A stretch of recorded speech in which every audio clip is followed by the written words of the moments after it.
Hi guys, so ngayon, hoodie naman yung suot ko kasi sawa na ako sa t-shirts eh. So ang pag-uusapan natin ngayon ay ang elementary life.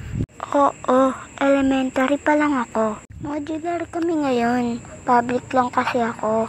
At grade 4 pa lang ako. So, tara na. Yung class officer na ba kayo? Parang lahat nga tayo ay nakaranas na nun. Pumunta ako sa school dun. So, paalala lang guys ha. This story is not based on my own experience. So, habang nagvo-votan para sa class officer namin sa room, bigla akong tinawag ni ma'am. So, sinabi nga ni ma'am na ako ang napili bilang vice president. Pagkatapos ng klase, bigla akong tinawag ng mga kaibigan ko.